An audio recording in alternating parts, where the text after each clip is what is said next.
Hello friends, मैं हूं Devendra Sahu. YouTube के इस चैनल डी के मैथ्स ट्यूटोरियल में आपका स्वागत है। आज हम बहुत ही इंटरेस्टिंग कॉन्सेप्ट्स पर डिस्कस करेंगे।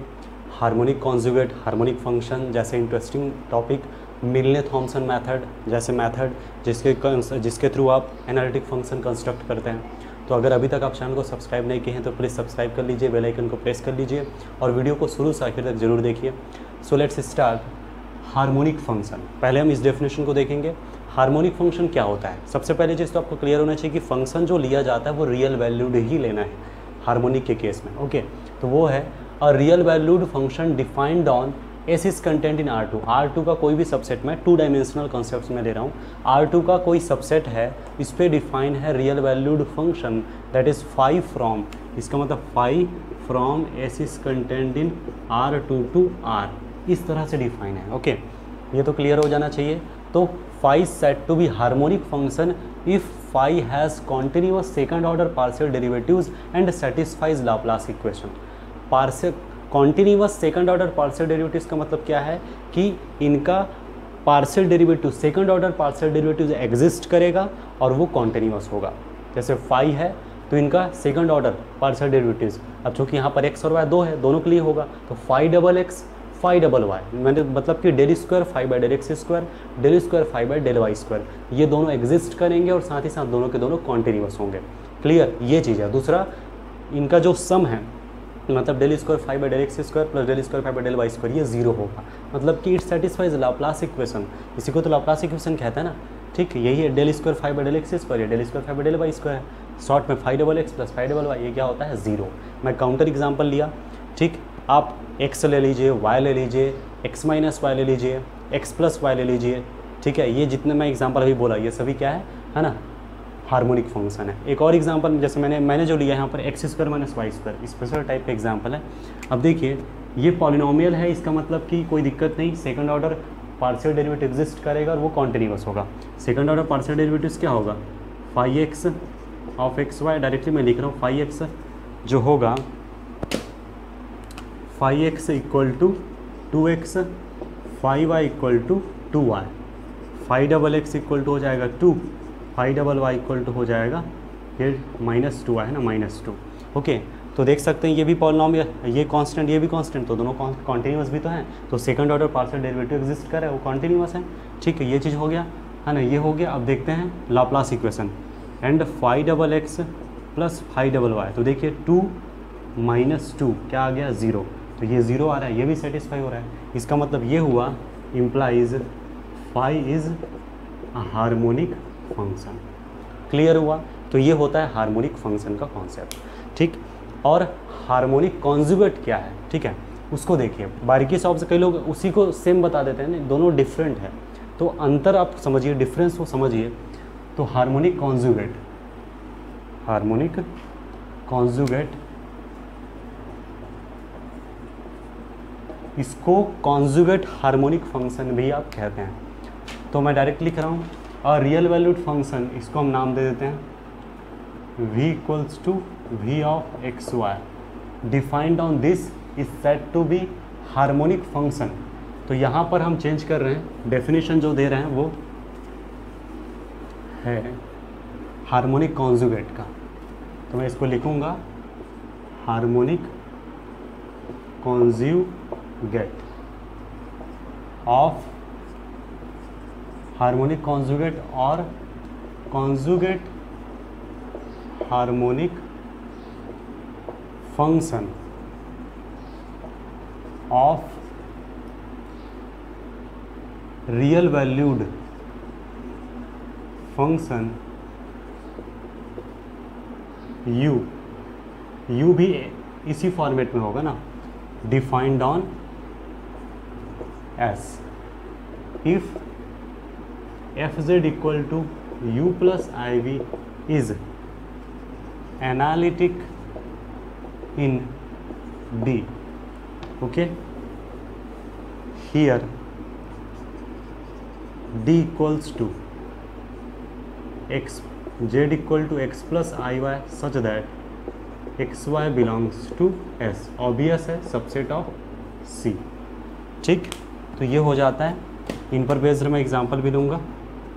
तो देखिए, डेफिनेशन को अच्छे से ऑब्जर्व कीजिए।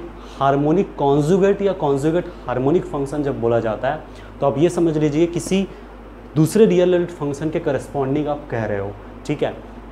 अ real valued function v equal to v of x y defined on S is content in R2 is said to be harmonic conjugate or conjugate harmonic function of real valued function of another real valued function u equals to u of x y defined on same domain S if f of z equal to u plus iv is analytic in D where D equal to z equal to x plus iy such that xy belongs to S this contained in C।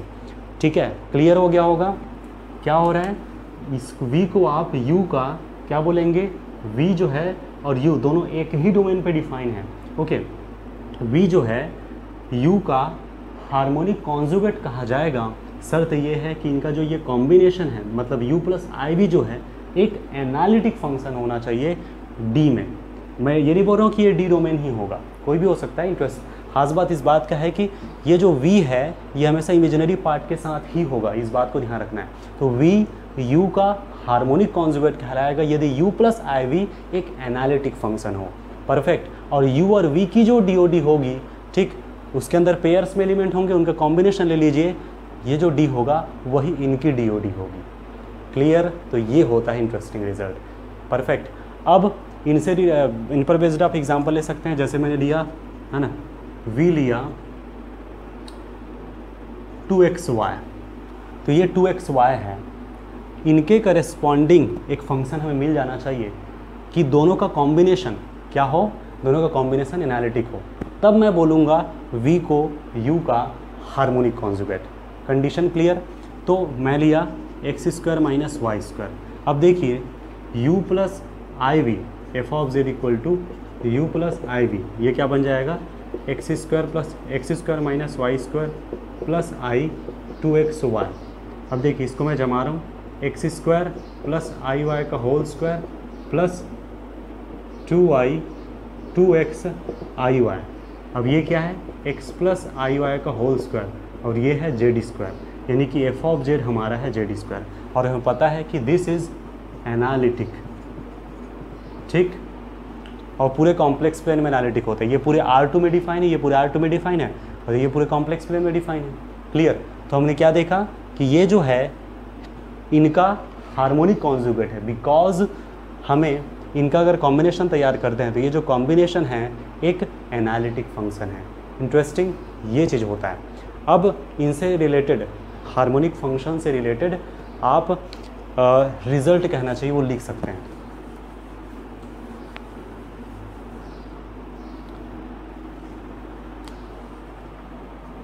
Note या फिर result. तो देखिए harmonic conjugate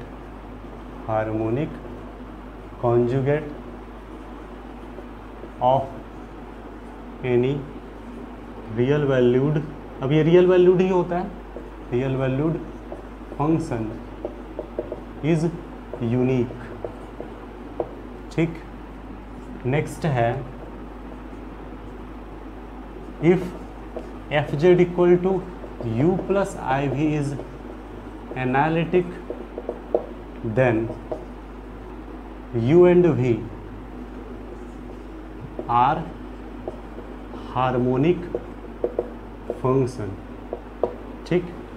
और आपको ये तो clear है कि जब p इम्प्लाइज q होता है तो not q implies not p होता है, तो वहाँ से इसको हम जस्ट अपोजिट करके लिख सकते हैं। अपोजिटली जब लिखेंगे तो ये होगा इफ u और v is not harmonic then directly implies fz is not analytic। इसी तरीके से if f of z equals to u plus iv is analytic, analytic या फिर होलोमार्फिक, आप इसे पता है, देन इसी को हम और इम्प्रूवमेंट करके लिख सकते हैं। अब हार्मोनिक होता है मतलब लाप्लास इक्वेशन को सेटिस्फाई करता है, तो उनसे रिलेटेड हम लिख सकते हैं then directly implies u and v satisfying Laplace equation. ठीक, तो इसका मतलब जस्ट इसका कन्वर्स लिखा जा सकता है, इफ u और v नॉट सेटिस्फाई या does not satisfy Laplace equation, then directly implies fz is not analytic. Okay, तो ये रिजल्ट होता है। Harmonic conjugate is always unique, ये आपको ध्यान रखना है। मतलब u प्लस आई वी के फॉर्म में जो लिखते हैं, v u का हार्मोनिक कॉन्जुगेट होता है और हमेशा यूनिक होगा। ठीक है, मतलब जैसे v है तो उनके करस्पॉन्ड, ठीक है, v किसी भी फंक्शन के लिए, जैसे आपने u प्लस आई वी लिखा तो ये जो है इसके लिए यूनिक है। ठीक है, जैसे u है तो उनके लिए v जो है यूनिक होगा, इस बात को ध्यान रखना है। Harmonic conjugate is always unique. Next जो मैंने लिखा f of Z equal to you plus I v, देखिए अगर फंक्शन एनालिटिक होता है तो ये इंटरेस्टिंग है कि ये जो u और v है दोनों हार्मोनिक फंक्शन होता है। इसका मतलब अगर दोनों में से कोई भी एक हार्मोनिक नहीं है तो डायरेक्टली इंप्लाई कर जाएगा एनालिटिक नहीं है। तो जब भी आपको एनालिटिक दिखाना हो, देख लीजिए हार्मोनिक है कि इनमें से हो सकता है हार्मोनिक ना हो तो डायरेक्टली इंप्लाई कर जाएगा। इसका मतलब यही होता है ना कि दिस इज़ नेसेसरी। ठीक है, u और v हार्मोनिक होना नेसेसरी है। इसके बाद मैंने लिखा f of Z equal to you plus I v analytic, then u and v satisfying Laplace equation. इसका तो यूज़ आप हमेशा करना ही चाहिए आपको, जब भी एग्जाम्पल में जैसे दिया रहता है ना पेपर में, आप कंपटीशन एग्जाम की मैं बात कर रहा हूँ, उसमें आप एनालिटिक लिखा रहता है, 4 ऑप्शंस में से एक ऑप्शन जरूर डिस्कार्ड होगा। यू और वी को लाप्लास इक्वेशन आप चेक करके देखिए, हो सकता है कि लाप्लास इक्वेशन सेटिस्फाई नहीं कर रहा है, तो सेटिस्फाई नहीं कर रहा तो जो एनालिटिक वाला एक ऑप्शन अगर होगा तो ऐसे ही डिस्कार्ड हो गया। क्लियर हो रहा है, मतलब देखना चाहिए, है ना, ये टेक्निक है देखने का। ठीक, अगर फंक्शन एनालिटिक होता है तो u और v हार्मोनिक होने की वजह से लाप्लास इक्वेशन को सेटिस्फाई करता है। अगर दोनों में से कोई भी लाप्लास इक्वेशन को सेटिस्फाई नहीं कर रहा है तो डायरेक्टली इंप्लाई करेगा function is not analytic. Clear हुआ, तो ये रिजल्ट हो जाता है कंफर्म। अब हम देखेंगे मिलने-थॉमसन मैथड। मिलने-थॉमसन मैथड देखिए ना, प्रोसीजर को अच्छे से ऑब्जर्व कीजिए। Let f be an analytic function in D, D कोई भी हो सकता है, डी डी ओ डी है, जहाँ पर स्पेशली डोमेन लिखा रहेगा मैं वहाँ पर जरूर बताऊँगा कि डोमेन है, नहीं लिखा है तो कोई भी हो सकता है। ठीक, तो फंक्शन एनालिटिक है, इस प्रकार है कि f of Z equal to you plus I v, u means u of x y plus I v of x y. अब प्रोसीजर देखिए, putting x equals to z y equal to zero, तो ये होगा f of Z equal to u of z zero plus I v of z zero. ठीक है, इनको आप इस तरह से ऑब्जर्व कर सकते हैं, या फिर कुछ राइटर्स इसको ऐसे भी बताते हैं। ठीक है, निकलता कैसे फार्मूला वो मैं बता रहा हूँ ना, डायरेक्ट चाहे तो फार्मूला भी लिख सकते हैं, लेकिन मैं प्रोसीजर बता रहा हूँ कैसे निकल के सामने आता है फार्मूला। तो देखिए, इनको हम ऐसे भी लिख सकते हैं, हमें पता है कि z equal to x plus I y, z bar equal to x minus i y, तो z plus z bar equal to 2x, z minus z bar equal to 2i y. तो यहाँ से x इक्वल टू क्या होगा, z plus z bar upon 2, z minus z bar upon 2 plus I v of z plus z bar upon 2, z minus z bar upon 2। इस तरीके से भी हम लिख सकते हैं। ठीक है, अगर हम if z equal to Z bar, ये कंडीशन है भाई, ये कंडीशन लेना ही पड़ेगा हमें, तो f of z converts into u of, same वही कंडीशन, ये होगा z, ये होगा 0 plus I v of Z 0। ठीक, अब हम करेंगे डिफ्रेंशिएटिंग, डायरेक्टली डिफ्रेंशिएटिंग आप कीजिए तो ये हो जाएगा एफ डेज ऑफ z। अब क्या होगा, U x of Z 0 plus I V X of Z 0। ठीक है, अब देखिए case 1, if u is given then by CR इक्वेशंस f days of z equal to u x of Z 0 plus I, तो ये होगा minus I U I of Z 0, because U X equal to V Y और U Y equal to minus V X, U i equal to minus V X, तो फिर V X equal to minus you I, ये मैंने लिखा। ठीक, अब फिर condition क्या होता है, यू एक्स इक्वल टू 5 माना जाता है, ठीक है। और यू आई फाई 1 और इसी तरह से u i equal to phi 2 करके, ठीक है। U x of x y तो ये फाई 1 ऑफ एक्स वाई है ना, और अगर जेड जीरो तो इसमें भी जेड जीरो, इसी तरह से एक्स वाई तो ये भी एक्स वाई, जेड जीरो तो ये भी जेड जीरो, क्लियर। तो इसका मतलब ये कन्वर्ट हो जाएगा, it converts into f dash of Z equal to phi 1 of z zero minus i phi 2 of z zero. तो फिर इंटीग्रेटिंग ऑन बोथ साइड, तो ये हो जाएगा, इंटीग्रेशन करेंगे तो ये मिलेगा एफ ऑफ जेड, ये होगा integration phi 1 of z zero into d z minus i integration phi 2 of z zero into d plus c. Okay, fast हो ऐसा लग रहा होगा, मैं बता देता हूँ। पहले तो टारगेट समझिए। मिलने थॉमसन मेथड का टारगेट क्या होता है? एनालिटिक फंक्शन कंस्ट्रक्ट करना है, ये बोलना भी गलत है। एनालिटिक फंक्शन कंस्ट्रक्ट नहीं करना होता है, ठीक है। मुद्दा इस बात का होता है कि एनालिटिक फंक्शन आपको दिया होता है, उसमें actually analytic function f of Z equal to you plus I v में यू और वी या तो रियल पार्ट या तो इमेजिनरी पार्ट दिया होता है, वहाँ से एफ ऑफ जेड को कंस्ट्रक्ट करना होता है। एनालिटिक प्रूव नहीं करना होता, एनालिटिक तो है, हम केवल क्या लाते हैं, एफ ऑफ जेड के फॉर्मेट को लाते हैं, उस फॉर्मेशन में लाते हैं। क्लियर हो रहा है? तो हमें रियल पार्ट या इमेजिनरी पार्ट दिया होगा, फंक्शन एनालिटिक होगा पहले से उसमें, और हमें एफ ऑफ जेड को लाना होता है कि किस फॉर्मेट में वो है। तो दो टेक्निक होता है, एक होता है case 1 if u is given, एक होता है case 2 if v is given. जब यू गिवन होगा तब और वी गिवन होगा तब। तो कंडीशन क्या है एक्चुअली, हमें फंक्शन एनालिटिक है, ये फॉर्मेट में है, इसमें x के जगह में z और y के जगह में 0 रखा जाता है, ये चाहे तो इस फॉर्मेट में आप देख सकते हैं। तो आपको एफ ऑफ जेड मिलेगा इस फॉर्मेट में। अब differentiating with respect to z आपने किया, ये हो गया एफ डेज ऑफ जेड। अब बोलेंगे ये कहाँ से आ गया, है ना, कई लोग इसी में कन्फ्यूज होंगे, ये कैसे आ गया। मैं ट्रिक बताता हूँ, टेक्निक बताता हूँ, बिल्कुल रियलिटी है ये। देखिए यहाँ पर z है, यहाँ पर 0, y का जो प्लेस है वो तो फ्री है ऑलरेडी, y के जगह पे 0 है, मतलब y तो फ्री है ना, तो y के रिस्पेक्ट में तो होगा नहीं।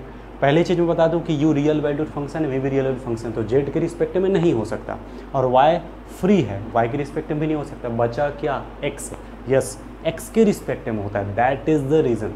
क्लियर हुआ? तो ये ध्यान रखना है कि y का प्लेस फ्री है, इसलिए y के रिस्पेक्ट में नहीं होगा, और z के रिस्पेक्ट में नहीं हो सकता क्योंकि ये u और v क्या है, एनालिटिक, u और v जो है आपका रियल वैल्यूड फंक्शन है। तो होगा किसके रिस्पेक्ट में, z के अंदर जो x होता है उनके रिस्पेक्ट में, x के रिस्पेक्ट में। क्लियर हुआ? तो ये चीज़ होता है। अब जब u दिया होता है तो इसको u फॉर्म में कन्वर्ट करना होता है, तो vx को लिख लिया minus you i by C R equation, ये मिल गया। बस यही है मेन टेक्निक। इसको फाई 1 ऑफ जेड 0, इसको फाई 2 ऑफ जेड 0 नाम दे दिया जाता है। तो फिर एफ ऑफ जेड करेंगे तो इंटीग्रेशन हो जाएगा, integration phi 1 of Z 0 into d z minus i integration phi 2 of Z 0 into d z plus c. यही हमारा है फार्मूला। ओके, तो ये जो निकला यही हमारा है formula.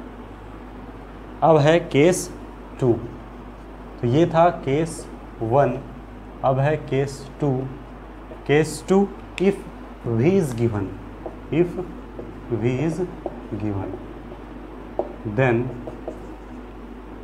by CR equation, then by CR equations क्या होगा, f days of z equal to, चूँकि हमें इस फॉर्मेट में जो दिया उसको v में कन्वर्ट करना पड़ेगा, तो ये तो ऑलरेडी है, इसको करेंगे तो ux इक्वल टू क्या होता है, ux इक्वल टू vy होता है। तो ये हो जाएगा vy of z0 plus i vx of z0, ये हो गया। अब सेम वही टेक्निक, टेकिंग या पुटिंग vy साई 1 नाम दे देते हैं और vx को हमने देंगे साई 2। vy ऑफ xy, तो ये xy के फॉर्मेट में z0 लिखते हैं तो z0 के फॉर्मेट में, vx ऑफ xy के फॉर्मेट में अगर z0 लिखते हैं तो z0। नाम चेंज कर दिया, वहाँ फाई था यहाँ साई, ताकि डिस्टिंग्विश हो, माइंड में अलग अलग रहे। तो फिर इंटीग्रेशन जब करेंगे तो क्या हो जाएगा, इंटीग्रेशन, इसको पहले हम कन्वर्ट कर देते हैं psi one of z0 plus i psi two of z0। तो फिर इंटीग्रेशन कीजिए, तो integration psi one of z0 plus i integration into d z ना, plus i psi two of z0 into d z plus c constant. तो ये होता है दो formula. If u is given, एक फार्मूला याद रखिए कि इसमें माइनस होता है, दूसरे फार्मूला ऑटोमेटिकली पता चल जाएगा कि यहाँ प्लस होगा। मानने का तरीका अलग है, उसमें ux को माने थे और uy को माने थे, इसमें जस्ट vy को माने हैं, vx को माने हैं। कन्फर्म। तो इस तरह से f of z, if u is given we write f of z equal to integration phi one of z0 into d z minus i integration phi two of z0 into d z plus c, और just ये oppositely. मैं दोनों का एक एक example ले रहा हूँ और खुद से आप एग्जाम्पल प्रैक्टिस कीजिएगा, ठीक है। तो जैसे मैंने लिया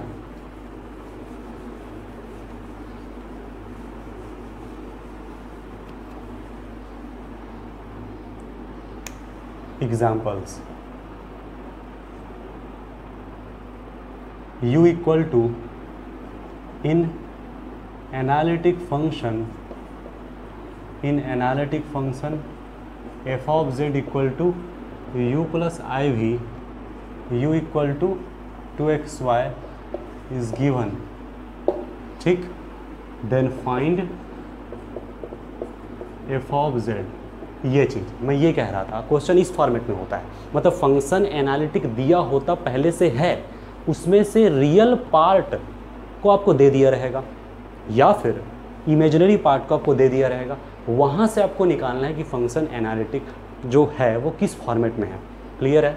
तो आपको दे दिया है u। अब देखिए सॉल्यूशन बहुत ही आसान है, प्रैक्टिस करेंगे तो और ज़्यादा क्लियर होगा। यहाँ से क्वेश्चन गेट में भी आया है, ओके। तो देखिए u इक्वल टू 2xy, तो यहाँ से सबसे पहले ux निकालेंगे, ये हो जाएगा 2y, ui निकालेंगे, ये हो जाएगा 2x। जो ux रहता है इसको मानना है फाई वन ऑफ xy और इसको मानना है phi two of xy, x equal to z, y equal to 0। तो फिर फाई वन ऑफ z0 ये हो जाएगा 2 इंटू 0 यानी 0, और फाई टू ऑफ z0 है ना 2 इंटू z। तो therefore by Milne Thomson method we have f of z equal to integration phi one of z0 into d z plus i integration phi two of z0 into d z plus c. तो ये हो जाएगा f of z equal to integration phi one of z0। ये जो format है इनकी value क्या है 0 into d z plus i, sorry यहाँ माइनस रहता है ना, माइनस आई, ये होगा 2z into d z plus c. अब ये होगा माइनस आई, ये ओवरऑल क्या होगा ये 0 minus i 2 into z square upon 2 plus c, ठीक।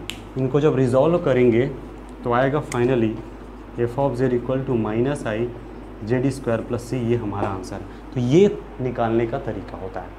क्लियर हुआ। तो बिल्कुल प्रोसीजर देखिए, पहले x के रिस्पेक्ट में फिर y के रिस्पेक्ट में जो भी आया इसको फाई वन इसको फाई टू नाम दीजिए, x के जगह z, y के जगह 0 रख के phi one of z0 phi two of z0, Miller Thomson method से f of z equal integration phi one of z0 into d z minus i integration phi two of z into d z plus c, value रखिए, answer आ गया। और question जब देंगे, question जो रहता है उसमें आप ऑटोमेटिकली समझ जाएंगे। कभी कभी ये जो कांस्टेंट इसको निकालने के लिए कंडीशन भी दिया रहता है, ऑटोमेटिकली समझ आ जाएगा। अब देखिए इसी क्वेश्चन को, मैं कोई नया क्वेश्चन नहीं ले रहा हूँ, इसी क्वेश्चन में अगर हम देखें सेकंड एग्जांपल, इसमें v करके दिया हुआ है और जो v है सेम मैं यही लिख रहा हूँ। अब आंसर देखते हैं क्या आता है। इसमें मैंने v लिया ना, इमेजिनरी पार्ट v, ये 2xy के फॉर्मेट में है। अब देखते हैं क्या आता है। तो सेम वही, ये हमारा v है तो vx और vy निकालेंगे। अब चेंज है तरीका, जो vy y के रिस्पेक्ट में होता है उनको साई वन मानना है, और जो x के रिस्पेक्ट में आपने किया इनको साई टू मानना है। ये प्रोसीजर चेंज करना है और फार्मूला को प्लस करना है। क्लियर है। vy को मानना है psi one of xy, vx को मानना है psi two of xy। Clear. अब x equal to z, y equal to 0, phi one, अब ये हो गया साई वन ऑफ z0, ये होगा साई टू ऑफ z0, ठीक। प्रोसीजर में कोई फ़र्क नहीं आएगा, लेकिन फार्मूला में तो फ़र्क आ जाएगा। तो फार्मूला क्या फ़र्क आएगा, यहाँ होगा प्लस, यहाँ होगा साई वन, यहाँ होगा साई टू, ठीक। अब देखिए ये हो गया प्लस, ये तो ज़ीरो ही है ना, ठीक है। ये अब चेंज हो गया ना, ये जो है साई 1 ऑफ जेड, ये साई 2 है और ये साई 1 है, ठीक। साई 2 ऑफ जेड 0, 2 इंटू 0 0, और Sai 1 of Z 0, 2 into Z Z. इसका मतलब यहाँ पर आएगा 2z, यहाँ पर आएगा 0। तो आपका जो आंसर आएगा वो f of Z equal to z square plus constant, ये आपका आंसर आएगा। क्लियर है, चेंज हो गया फार्मूला इसका क्या हुआ, ठीक है। जब v गिवन होता है तो vx और vy को मानना है साई 1, vx को मानना है साई 2, ठीक। और फार्मूला होगा integration psi 1 of z d z plus i integration psi 2 of z d z plus c करके। क्लियर हो गया, और फिर वैल्यू रख के ये आंसर आ जाता है। ऐसा कोई भी एग्जाम्पल आप बना सकते हैं, लेकिन फिर भी किसी भी तरह से डाउट होता है तो आप बेझिझक क्वेश्चन आप कर सकते हैं कमेंट में। तो आज के लिए इतना ही, उम्मीद है आपको पसंद आया हो। पसंद आया तो वीडियो लाइक कीजिए, शेयर कीजिए। Thank you so much.